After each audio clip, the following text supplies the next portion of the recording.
प्रिय विद्यार्थियों, आप सभी का मेरे YouTube चैनल जियो प्लैनेट कॉर्नर पर हार्दिक स्वागत है। अगर आप इस चैनल पर नए हैं तो इसे सब्सक्राइब ज़रूर करें, साथ ही बेल आइकन को भी प्रेस करें जिससे कि मेरे आने वाले वीडियोस का नोटिफिकेशन आपको तुरंत मिल जाए। और यदि आपको वीडियोस पसंद आए तो इसे लाइक एंड शेयर करना ना भूलें। नमस्कार दोस्तों, भूगोल की सीरीज़ में हम कक्षा 11 के लिए भूगोल एक विषय के रूप में टॉपिक का अध्ययन कर रहे थे और लास्ट हमने इसमें भौतिक भूगोल और प्राकृतिक विज्ञान से कैसे से संबंधित है उसकी हमने चर्चा की। देखिए मित्रों, वीडियो के अंत तक बने रहें ताकि टॉपिक से संबंधित महत्वपूर्ण जानकारी व महत्वपूर्ण प्रश्न आपको प्राप्त होते रहेंगे। यदि आप वीडियो को अच्छे से देखेंगे और लास्ट तक बने रहेंगे तो आपको संपूर्ण जानकारी मिलेगी। और यदि आप इस वीडियो को नहीं देख पाते हैं तो आप एक टॉपिक से छूट जाएंगे और दूसरा टॉपिक आप लिंक नहीं कर पाएंगे। तो शुरुआत करते हैं। भूगोल एवं सामाजिक विज्ञान। रेखाचित्र में प्रदर्शित प्रत्येक सामाजिक विज्ञान का भूगोल की एक शाखा से अंतरापृष्ठ संबंध है।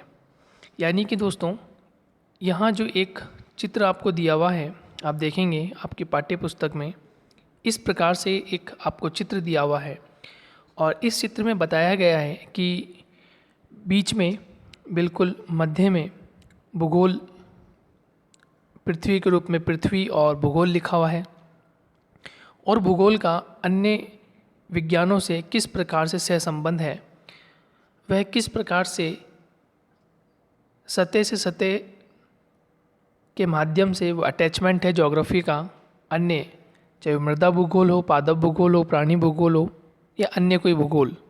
तो इसमें ये बताया गया है कि एक शाखा का अंतरापृष्ठ संबंध भूगोल से होता है। एक के बिना दूसरे का कोई अस्तित्व नहीं होता। आगे की ओर बढ़ते हैं दोस्तों। भूगोल और इतिहास के अंतर संबंध का विवरण हम पहले ही देख चुके हैं। प्रत्येक विषय का एक दर्शन होता है जो उस विषय के लिए मूल आधार होता है। दर्शन किसी विषय को जड़ प्रदान कर उसके क्रमशः विकास प्रक्रिया को स्पष्ट ऐतिहासिक भूमि प्रस्तुत करता है।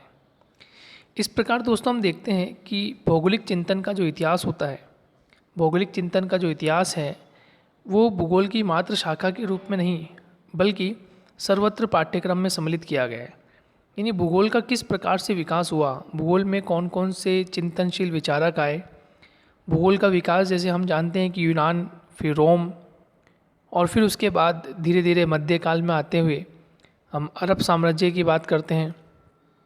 फिर आधुनिकता की तरफ हम बढ़े तो जर्मनी, फ्रांस, अमेरिका, ब्रिटेन तक हम गए। तो इस प्रकार से जो भौगोलिक चिंतन हुआ, भौगोलिक चिंतन अलग अलग देशों में, अलग अलग समुदायों में अलग अलग प्रकार से देखा गया और ये देखा गया कि भूगोल शुरुआत से लेकर वर्तमान तक या आगे भविष्य की ओर एक नवीनतम शाखा के रूप में जन्म लेता रहा है और आगे की ओर इसमें नयापन आता रहा है।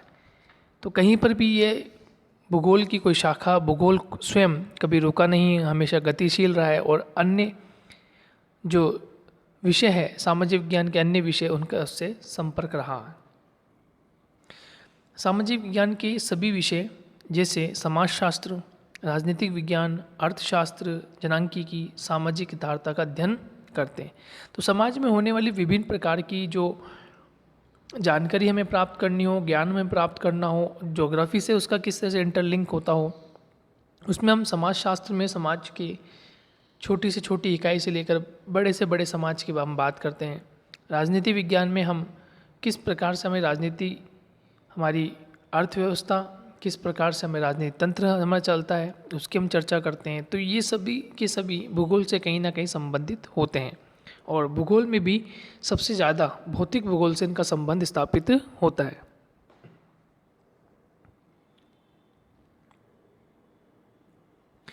भूगोल की सभी शाखाएं सामाजिक भूगोल, राजनीतिक भूगोल, आर्थिक भूगोल, जनसंख्या भूगोल, आदिवास भूगोल आदि विषयों की घनिष्ठता से जुड़े हैं क्योंकि इनमें से प्रत्येक में एक स्थानिक विशेषता मिलती है। स्थानिक विशेषता से मतलब क्या हुआ दोस्तों कि स्थान विशेष किसी स्थान विशेष से जुड़े हुए पक्ष हमें मिलते हैं। जैसे कोई स्थान है, सपोज़ हम इमेजिन करते हैं कि एक राजस्थान राज्य है और एक यूपी उत्तर प्रदेश है। तो दोनों के मध्य जो सामाजिक परिवेश होगा दोनों का अलग होगा, दोनों का राजनीतिक भूगोल अलग होगा, राजनीतिक सीमाएं अलग होगी, राजनीतिक परिवेश अलग होगा, परिपृष्ठ अलग होगा। आर्थिक भूगोल संबंधित यहाँ पर खनिज, कृषि कार्य या अन्य कोई सुविधाएं राजस्थान में अलग होगी, यूपी में अलग होगी। जनसंख्या का भूगोल, जनसंख्या की पृष्ठभूमि, जनसंख्या का दबाव, जनसंख्या का वितरण वो हमें देखने को अलग मिलेगा। तो कहीं ना कहीं दो राज्यों के मध्य जो सामाजिक भूगोल है, राजनीतिक भूगोल है या आर्थिक भूगोल है, ये बिल्कुल अलग है, लेकिन फिर भी इनमें एक घनिष्ठ संबंध देखने को मिलता है। और इन दोनों की पृष्ठभूमि क्या रही है? स्थानिक विशेषताओं संबंधित है। यानी स्थान विशेष की जो भी विशेषता होगी, चाहे वो सामाजिक भूगोल से जुड़ी है, चाहे वो राजनीतिक भूगोल से जुड़ी हो, चाहे वो आर्थिक भूगोल से जुड़ी हो, तो इनमें एक स्थानिक विशेषता का एक संबंध स्थापित होता है। राजनीति शास्त्र का मूल उद्देश्य राज्य, क्षेत्र, जनसंख्या, प्रभुसत्ता का विश्लेषण है, जबकि राजनीतिक भूगोल एक क्षेत्रीय इकाई के रूप में राज्य तथा उसकी जनसंख्या के राजनीतिक व्यवहार का अध्ययन करता है। देखिए, राजनीति शास्त्र का जो अर्थ होता है या राजनीति शास्त्र का इसमें संबंध है, तो राजनीति शास्त्र का जो मूल उद्देश्य है, क्योंकि हम राजनीति शास्त्र नहीं पढ़ रहे यहाँ पे, या पॉलिटिकल साइंस नहीं पढ़ाई जा रही, या पॉलिटिकल ज्योग्राफी है, तो दोनों में अंतर देखिए क्या है कि राजनीति शास्त्र का मूल उद्देश्य क्या है? राज्य का क्षेत्र, उसकी जनसंख्या, उसकी प्रभुसत्ता का विश्लेषण है, उसकी जनसंख्या का प्रभुसत्ता का विश्लेषण है। जबकि राजनीतिक भूगोल का जो सीधा संबंध किससे है? उसकी क्षेत्र की इकाई से। जो इस क्षेत्र में जो इकाई है वहाँ पर उसका राजनीतिक परिवेश कैसा है, वो 2 पड़ोसी राज्य हैं या 4 पड़ोसी राज्य हैं, उसके साथ उसका संबंध कैसा है, वहाँ की सीमाएं किस प्रकार की है, किस प्रकार से वो अपने क्षेत्र को विस्तारित करते जा रहे हैं, या वहाँ पे किस प्रकार से वे अवरोध उत्पन्न करते हैं, उसका अध्ययन राजनीतिक भूगोल करता है। लेकिन यानी राजनीति शास्त्र की बात करें तो राज्य क्षेत्र के जो अधिकार होते हैं, जो हमारे कर्तव्य हैं, जो हमारे नियम हैं, जो हमारे कानून हैं, उनको हम राजनीति शास्त्र में पढ़ते हैं। तो जनसंख्या राजनीतिक व्यवहार का अध्ययन करना ही क्या है? राजनीतिक भूगोल का मूल उद्देश्य है। अब जैसे अर्थशास्त्र की बात करें तो अर्थशास्त्र जो है वो अर्थव्यवस्था की मूल विशेषताओं जैसे उत्पादन, वितरण, विनिमय एवं उपभोग का विवेचन करता है। ठीक है दोस्तों, यानी हमारा जो अर्थशास्त्र है, अर्थशास्त्र से जो हमारा संबंध है, वो अर्थशास्त्र से संबंध किस प्रकार का है कि इसका उत्पादन किस प्रकार हो, ठीक है, वितरण किस प्रकार का हो, विनिमय किस प्रकार का हो, उपभोग किस प्रकार का हो। तो ये सब कुछ पढ़ना किसमें? अर्थशास्त्र का अर्थव्यवस्था से मूल संबंध स्थापित करना है। लेकिन यहाँ जो हम आर्थिक भूगोल जो पढ़ रहे हैं उसका संबंध कुछ अलग हो जाता है। आर्थिक भूगोल जो पढ़ते हैं उसका संबंध कुछ अलग हो जाता है। वहाँ उत्पादन, विनिमय, वितरण, उपभोग के स्थानिक पक्ष का अध्ययन करता है। वो जो इस अध्ययन हम कर रहे हैं वो किस प्रकार से कर रहे हैं? एक स्थानिक पक्ष के रूप में करते हैं। किसके पक्ष में? स्थानिक पक्ष में हम उसका अध्ययन करते हैं। देखिए, इसमें बताया गया कि प्रत्येक का स्थानिक पक्ष होता है, वहाँ आर्थिक भूगोल की भूमिका आती है जो उत्पादन, विनिमय, वितरण तथा उपभोग के स्थानिक पक्ष का अध्ययन करना है। यानी कि उत्पादन, विनिमय, वितरण, उपभोग का जो पक्ष होगा, यहाँ स्पष्ट रूप से इनका जो पक्ष होगा उसका तो अध्ययन हम अर्थव्यवस्था में करें, हम अर्थशास्त्र में करते हैं, इनका तो यानी इकोनॉमिक्स में करते हैं। लेकिन उसका यदि स्थानिक पक्ष होगा तो उसका अध्ययन किस में किया जाएगा? आर्थिक भूगोल की शाखा में किया जाएगा कि कहाँ पर उत्पादन होना है, कौन सा उत्पादन होना है, कितना उत्पादन होना है, ये चर्चा वहाँ करेंगे। लेकिन उससे संबंधित यदि विनिमय से संबंधित होगा, प्रोडक्शन होने के बाद उसको किस दर पे बेचा जाएगा, उसका जो मेन है वह है अर्थशास्त्र से, इकोनॉमिक्स से उसका संबंध होगा, ज्योग्राफी से उसका संबंध नहीं होगा। ज्योग्राफी में सिर्फ हम ये पढ़ते हैं कि कहाँ कितना कैसे उत्पादन हो रहा है, कौन से क्षेत्र में क्या उत्पादन हो रहा है, कौन से क्षेत्र में खनिज मिल रहे हैं, कौन से क्षेत्र में कृषि कार्य अधिक हो रहा है, कौन से क्षेत्र में सर्वाधिक खाद्य फसलों को उत्पादित किया जा सकता है, उसका अध्ययन हम किस में करते हैं? आर्थिक भूगोल में उसका अध्ययन करते हैं। इस प्रकार से हम देखें तो इस प्रकार से जनसंख्या भूगोल जनांकीकी से निकटता से जुड़ा हुआ, डेमोग्राफिक से जुड़ा हुआ एक विषय है। उपयुक्त विवेचन से स्पष्ट है कि भूगोल प्राकृतिक एवं सामाजिक विज्ञानों से घनिष्ठता से जुड़ा हुआ है। ये अध्ययन के विधि तंत्र एवं उपादानों का अनुसरण करता है। जो इसे अन्य विषयों से पृथक करता है। इसका अन्य विषयों से परासरणी संबंध होता है, जबकि अन्य विषयों का अपना निजी विषय होता है। यानी कि भूगोल का जो संबंध है वो संबंध कैसा है? परासरणी, यानी कि एक सारणी के रूप में चारों ओर ये विस्तारित रूप होता चला जाता है। भूगोल व्यष्टिपरक सूचनाओं के भाव का विरोध नहीं करता, जैसा कि शरीर के सभी कोशिकाओं की एक झिल्ली द्वारा पृथक पहचान होती है, परंतु रक्त का भाव अवरुद्ध नहीं होता। भूगोलवेत्ता सहयोगी विषयों से प्राप्त सूचनाओं का आंकड़ों का प्रयोग करते हुए क्षेत्र परिप्रेक्ष्य में उनका संश्लेषण करना आवश्यक होता है। अब देखिए, हम बात करते हैं महत्वपूर्ण भूगोल की शाखाओं की, ब्रांचेज ऑफ द ज्योग्राफी, कि भूगोल की कौन कौन सी शाखाएं हैं, भूगोल को किस तरह से हम अलग अलग शाखाओं में बांट कर पढ़ा जाता है, ये एक महत्वपूर्ण विषय है। पुनः स्मरण हेतु हम चित्र 1.1 देखें। खैर, इससे स्पष्ट होता है कि भूगोल का जो अध्ययन है वो एक अंतर शिक्षण विषय है। इंटरडिसिप्लिनरी एक सब्जेक्ट के रूप में भूगोल अध्ययन करता है, अध्यापन की क्रिया इसकी है। प्रत्येक विषय का अध्ययन कुछ उपागमों के अनुसार किया जाता है। इस दृष्टि से भूगोल के अध्ययन के 2 उपागम हैं, तो ये एक महत्वपूर्ण है, इसको आप अंडरलाइन कर लीजिए, लिख लीजिए, इम्पोर्टेंट है कि भूगोल के 2 उपागम कौन कौन से हैं। एक उपागम होता है विषय वस्तु, यानी क्रमबद्ध तरीके से अध्ययन किया जाता है। वहीं दूसरा उपागम होता है प्रादेशिक विषय वस्तु के आधार पर। 2 तरह के आपको उपागम मिलेंगे। नंबर 1 क्रमबद्ध सिस्टमेटिक, और प्रादेशिक यानी रीजनल मेथड पर, जो सामान्य भूगोल का होता है। ये उपागम एक जर्मन भूगोलवेत्ता अलेक्जेंडर वॉन हम्बोल्ट द्वारा परिवर्तित किया गया, जबकि प्रादेशिक भूगोल का विकास हम्बोल्ट के समकालीन एक दूसरे जर्मन भूगोलवेत्ता कॉल रिटर ने किया। ठीक है, तो आपसे पूछे कि क्रमबद्ध भूगोल या विषय वस्तु संबंधित ये उपागम किसने रखा, तो अलेक्जेंडर वॉन हम्बोल्ट ने रखा। जबकि प्रादेशिक आधार पर विषय वस्तु उपागम जो भूगोल में प्रयोग किया वो किसने किया, तो हम्बोल्ट के एक समकालीन दूसरे जर्मन भूगोलवेत्ता हैं जिनका नाम है कॉल रिटर, उन्होंने इसका संबंध स्थापित किया। ठीक है, तो 2 अलग अलग विचारक हालांकि भूगोल की जन्मभूमि से हैं, दोनों समकालीन हैं, लेकिन एक कहते हैं क्रमबद्ध भूगोल की बात हम्बोल्ट करते हैं, और प्रादेशिक भूगोल की बात या प्रादेशिक विषय वस्तु की बात जो है कॉल रिटर करते हैं। तो दोनों जर्मन हैं, ये आपको ध्यान रखना है। विषय वस्तु उपागम में एक तथ्य को पूरे विश्व स्तर पर अध्ययन किया जाता है, तत्पश्चात क्षेत्रीय रूप में। अब देखिए, विषय वस्तु उपागम जो होता है, विषय वस्तु यानी क्रमबद्ध की हम बात कर रहे हैं, तो क्रमबद्ध में क्या होता है कि एक तथ्य को पूरे विश्व स्तर पर अध्ययन हम करते हैं। कि एक हमने कोई एलिमेंट लिया, जैसे सपोज हमें कोई इकाई के रूप में हम धरातल लेते हैं, उस धरातल का हम अन्य धरातलों से संबंध स्थापित करते हैं। ठीक है, तत्पश्चात उसका क्षेत्रीय स्वरूप वर्गीकृत प्रकारों की पहचान की जाती है कि और अन्य किस किस प्रकार के वहाँ पे क्षेत्र दिखाई हमें देते हैं। आगे चलें तो वर्गीकृत प्रकारों की पहचान की जाती है। जैसे यदि कोई प्राकृतिक वनस्पति का अध्ययन में रुचि रखता है तो सर्वप्रथम विश्व स्तर पर उसका अध्ययन किया जाएगा।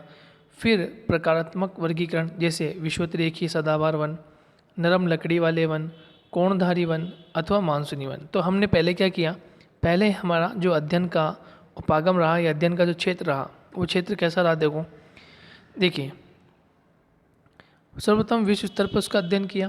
पहले हमने संपूर्ण विश्व में उसका अध्ययन कर लिया, फिर प्रकारों के आधार पर हमने अध्ययन कर लिया, जैसे विषुवतरेखीय सदाबहार वन, नरम लकड़ी वाले वन, कोणधारी वन अथवा मानसूनी वन। तो हम इसकी पहचान या इसका अध्ययन किस प्रकार से कर रहे हैं, टुकड़ों के रूप में कर रहे हैं। किस प्रकार से, टुकड़ों के रूप में। पहले तो हमने समग्र अध्ययन किया, फिर उसको हमने टुकड़ों में विभाजित करते करते उसकी तुलनात्मक अध्ययन भी हम करने लग गए। प्रादेशिक उपागम में विश्व को विभिन्न पदानुक्रमिक स्तर के प्रदेशों में विभक्त किया जाता है। तो देखिए, महत्वपूर्ण क्या है कि जो प्रादेशिक उपागम होता है, ये इम्पोर्टेंट है कि प्रादेशिक उपागम में विश्व को विभिन्न पदानुक्रमिक स्तर पर प्रदेशों में विभक्त किया जाता है, और फिर एक विशेष प्रदेश में एक विशेष प्रदेश के सभी भौगोलिक तथ्यों का अध्ययन किया जाता है। यह प्रदेश प्राकृतिक, राजनीतिक, ठीक है, प्रदेश हो सकते हैं। एक प्रदेश के तथ्यों का अध्ययन समग्रता से, विविधता से, एकता की खोज करते हुए किया जाता है। अब देखिए मैं आपको इसको सिंपल भाषा में समझा देता हूँ तो आपको और अच्छे से समझ में आ जाएगा। देखिए, जैसे कोई प्रदेश है, मान लीजिए ये अजमेर रीजन है, ठीक है, या इसको जयपुर मान लेते हैं, जो भी आप फॉर एग्जांपल में रखना चाहें।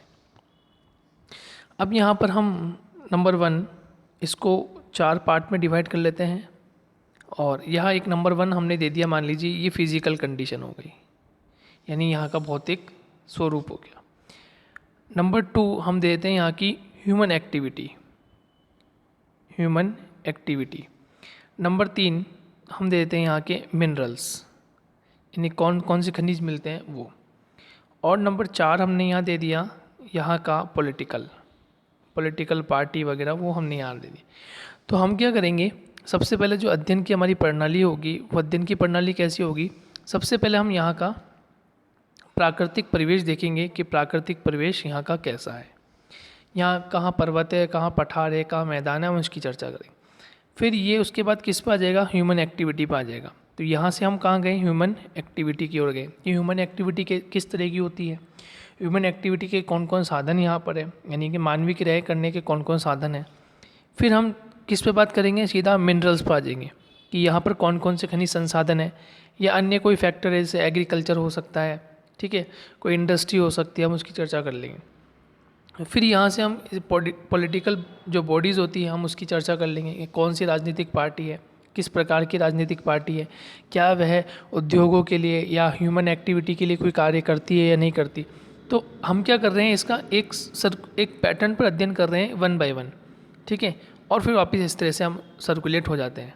इस प्रकार से हम क्या कर रहे हैं, एक अध्ययन क्षेत्र हमारा बन जाता है, यानी एक ही रीजन का हम अध्ययन कर रहे हैं, चाहे वो राजस्थान हो, यूपी हो, महाराष्ट्र हो, तो हम एक ही रीजन का हम अध्ययन कर रहे हैं। वहीं यदि हम रीजनल पैटर्न की बात करें तो रीजनल पैटर्न में क्या होता है दोस्तों, रीजनल पैटर्न में थोड़ा सा अंतर ये आता है कि सेम यही चीज़ होती है। जैसे मान लीजिए ये कोई एक राज्य है, जैसे मान लेते हैं राजस्थान, और इसका दिन हमने बिल्कुल इसी तरह से किया, इसी पैटर्न से किया जो भी हमने समझा है। लेकिन सेम इसी तरह से हमने एक अन्य और राज्य ले लिया, मान लेते हैं हमने एक अन्य राज्य यूपी ले लिया। तो यूपी हमने क्या किया, राजस्थान को पहले पढ़ लिया, और राजस्थान को पढ़ने के बाद फिर हमने यूपी से उसकी तुलना की। हमने किससे तुलना की, यूपी से की, या बिहार से, या गुजरात से, या महाराष्ट्र से, किसी से भी हम तुलना करते हैं तो हमें उसका सही, यानी कि हमें उसका प्रादेशिक भूगोल या प्रादेशिक परिस्थिति समझ में आती है कि वास्तविकता में ये किस प्रकार से रीजनल इनसे डिफरेंशिएशन रखता है।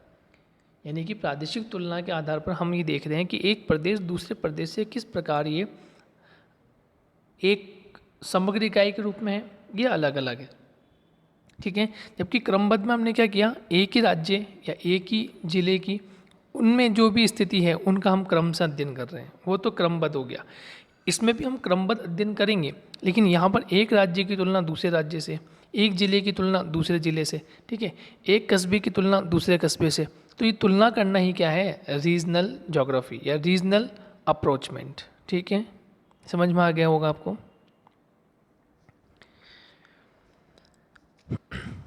अब देखिए आगे कहता है कि द्वैतवाद भूगोल की एक मुख्य विशेषता है। यहीं से द्वैतवाद की जर्नी शुरू हो गई।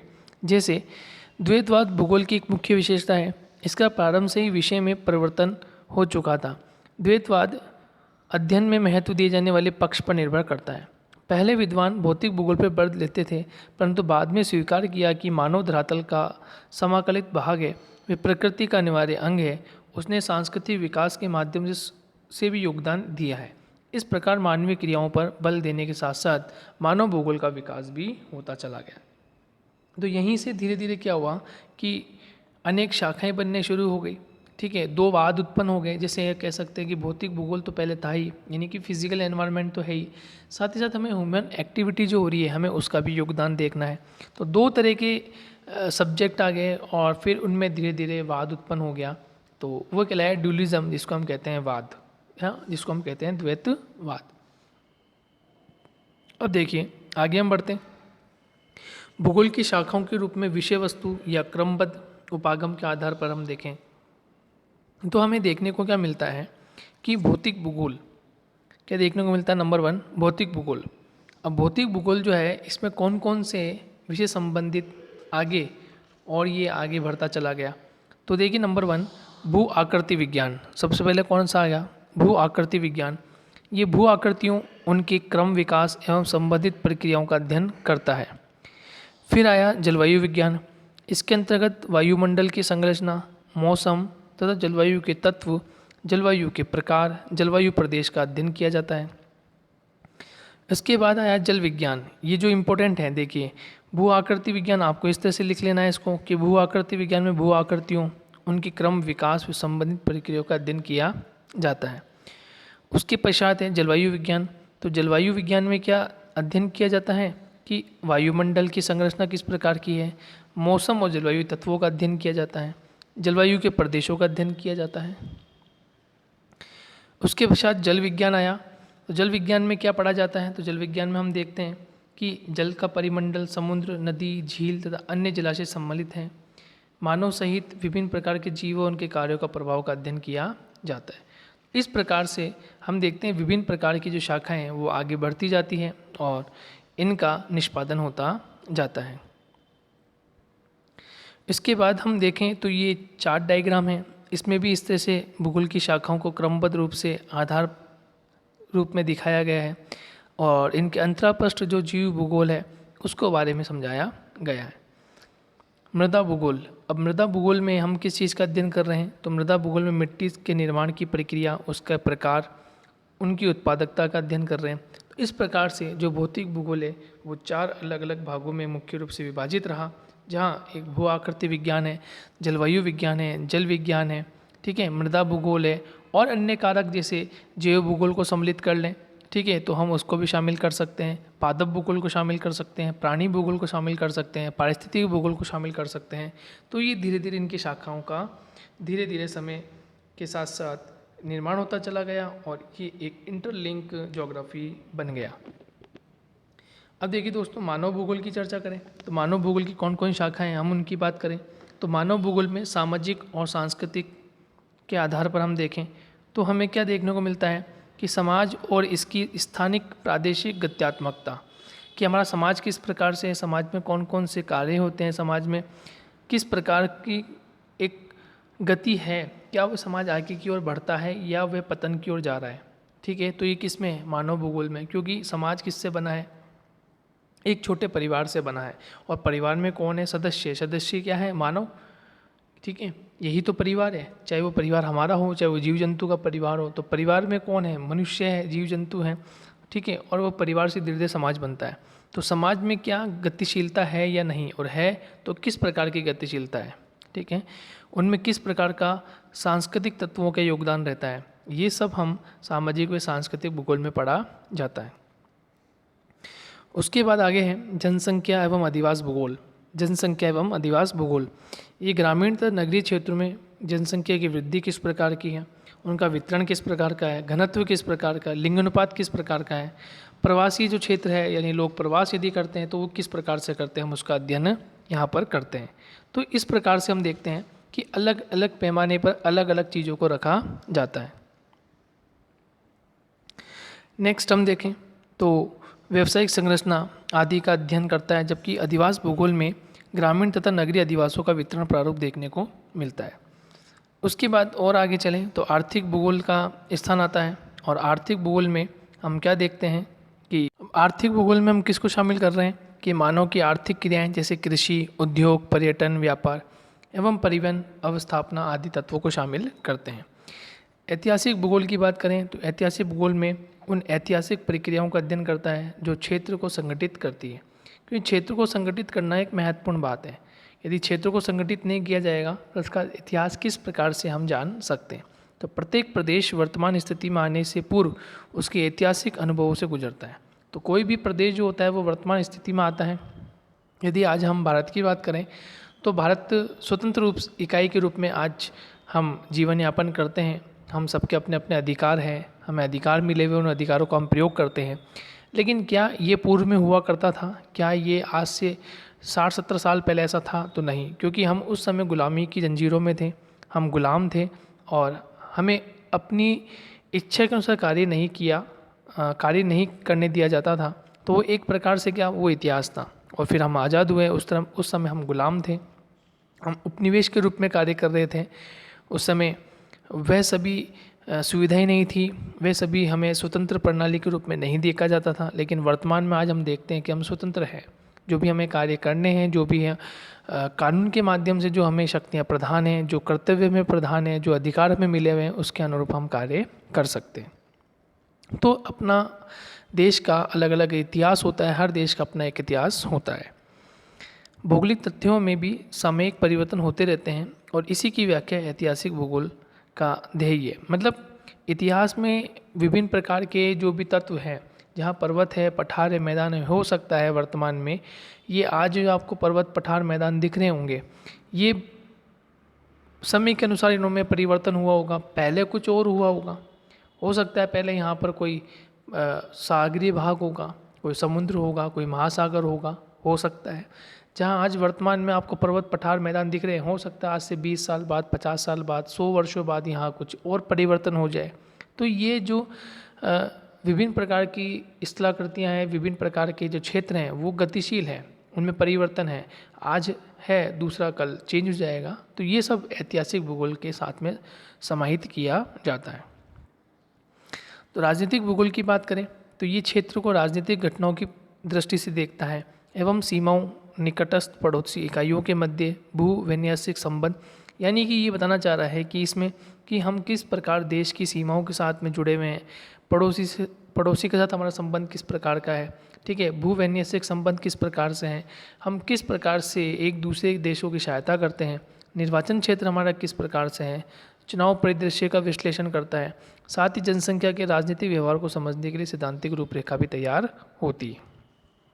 तो देखिए इस प्रकार से दोस्तों दो मेजर जो ब्रांच थी, यानी कि भौतिक भूगोल। तो भौतिक भूगोल में हमने क्या पढ़ा, भौतिक भूगोल में भू आकृतिक विज्ञान, ठीक है, जलवायु विज्ञान, जल विज्ञान, मृदा विज्ञान को पढ़ा। फिर मानव भूगोल में सामाजिक और सांस्कृतिक परिवेश की इकाई को पढ़ा। जनसंख्या अधिवास भूगोल को हमने देखा कि जनसंख्या अधिवास किस प्रकार से अलग अलग है।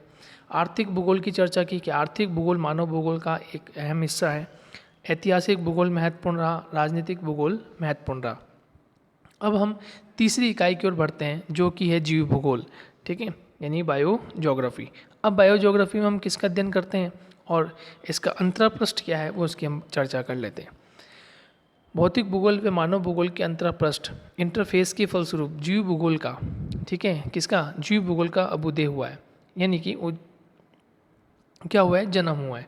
जैसे हम देखें कि प्राकृतिक भूगोल की बात करें या भौतिक भूगोल की बात करें तो भौतिक भूगोल में क्या क्या पढ़ कर आए हम, भू आकृति किस प्रकार की है, फिर हमने पढ़ा जल विज्ञान, जलवायु विज्ञान, मृदा। मानव में क्या पढ़ा, संस्कृति को पढ़ा, अधिवास को पढ़ा, जनसंख्या को पढ़ा, ऐतिहासिकता को पढ़ा, ठीक है, आर्थिक भूगोल को पढ़ा, राजनीतिक भूगोल को पढ़ा। तो ये दोनों जो इकाइयाँ बनी हैं, यानी एक तरफ भौतिक भूगोल और एक तरफ मानव भूगोल। तो मानव भूगोल में तो मानव का संबंध स्थापित होता ही है, लेकिन साथ में जो नेचर ने हमें गिफ्ट किया है, चाहे वो प्रकृति संबंधित हो या जंतु संबंधित हो, तो उन सब का इंटरलिंक भी फिर जीव भूगोल में आ जाता है। जैसे जीव भूगोल जो पहली शाखा के रूप में, इसमें पशुओं व उनके निवास क्षेत्र के स्थानिक स्वरूप एवं भौगोलिक विशेषताओं का अध्ययन होता है।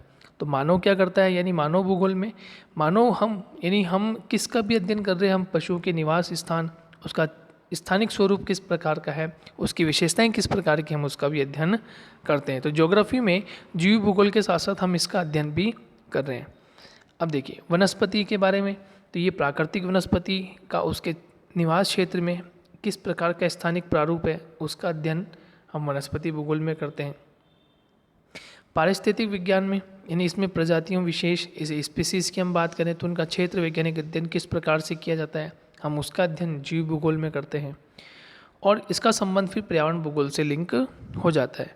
तो संपूर्ण विश्व में पर्यावरणीय प्रतिबोधन के फलस्वरूप पर्यावरणीय समस्याएं, अब पर्यावरण भूगोल में किस किस को शामिल किया जाता है, तो पर्यावरण भूगोल में संपूर्ण विश्व को, ठीक है, पर्यावरणीय समस्याएं जैसे भूमि ह्रास, प्रदूषण, संरक्षण की चिंता आदि को अनुभव किया जाता है। तो ये सब जो हमने पढ़ा ये क्रमबद्ध रूप से है, किस रूप से, क्रमबद्ध रूप से।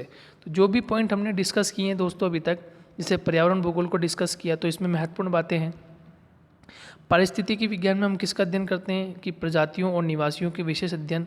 ठीक है, तो ये आपको यहाँ पर ये इंपॉर्टेंट लाइन आपको लिख लेनी है। वनस्पति में हम प्राकृतिक वनस्पति, उसके निवास क्षेत्र, साथ ही साथ उसका स्थानिक प्रारूप किस प्रकार का हम उसका अध्ययन करते हैं। जीव भूगोल में हम पशुओं और उनके निवास स्थानिक स्वरूप का अध्ययन करते हैं। तो ये तो किसकी शाखाएं होगी, ये तो जीव भूगोल की शाखाएं होगी। किसकी होगी दोस्तों, जीव भूगोल की। मानव भूगोल में हमने क्या पढ़ा, राजनीतिक भूगोल। और राजनीतिक भूगोल में क्या था, राजनीतिक घटनाएं थी, सीमाएं थी, निकटस्थ पड़ोसी थे, संबंध स्थापित हम किस प्रकार से करते हैं वो हमने देखा। ऐतिहासिक भूगोल में क्या देखा कि हर देश का अपना एक ऐतिहासिक क्रम होता है, जो वर्तमान में है वो पहले इतिहास रहा होगा और कुछ ना कुछ में चेंज आया होगा, तो ऐतिहासिक भूगोल। आर्थिक भूगोल में कृषि, उद्योग, पर्यटन, व्यापार, परिवहन और विभिन्न सेवाओं का अध्ययन किसमें किया जाता है, आर्थिक भूगोल में। फिर हमने एक पढ़ा कि किस प्रकार से जनसंख्या और अधिवास भूगोल। तो जनसंख्या में जनसंख्या वृद्धि, उसका वितरण, उसका घनत्व, लिंग अनुपात, और फिर अधिवास यानी प्रवास जब होता है तो धीरे धीरे व्यावसायिक संरचना बनना शुरू होती है और मानव के अधिवास बनना प्रारंभ हो जाते हैं। और उसके अलावा सामाजिक सांस्कृतिक भूगोल। तो दोस्तों इस प्रकार से हमने 3 महत्वपूर्ण जो इसकी इकाइयाँ हैं, क्रमबद्ध उपागम के अंतर्गत 3 महत्वपूर्ण इकाइयाँ हैं। भौतिक भूगोल नंबर 1, नंबर 2 मानव भूगोल और नंबर 3 जीव भूगोल। और उसमें जो सब इकाइयाँ हमने पढ़ी हैं अलग अलग प्रकार से, उसके आपको ध्यान रखना है, उसके आपको नोट्स बना लेने हैं क्योंकि महत्वपूर्ण है, यहाँ से प्रश्न डायरेक्टली पूछा जा सकता है। ठीक है, तो दोस्तों इस प्रकार से हमने कुछ महत्वपूर्ण क्रमबद्ध भूगोल की जो उपागम है, क्रमबद्ध उपागम में किस प्रकार से हम अध्ययन करते हैं उसकी हमने चर्चा कर ली है। नेक्स्ट हम बात करेंगे आगे प्रादेशिक उपागम पर आधारित भूगोल की कौन कौन सी शाखाएं और वो किस प्रकार से अध्ययन करती है। तो मिलेंगे नेक्स्ट वीडियो में, जब तक के लिए दोस्तों धन्यवाद।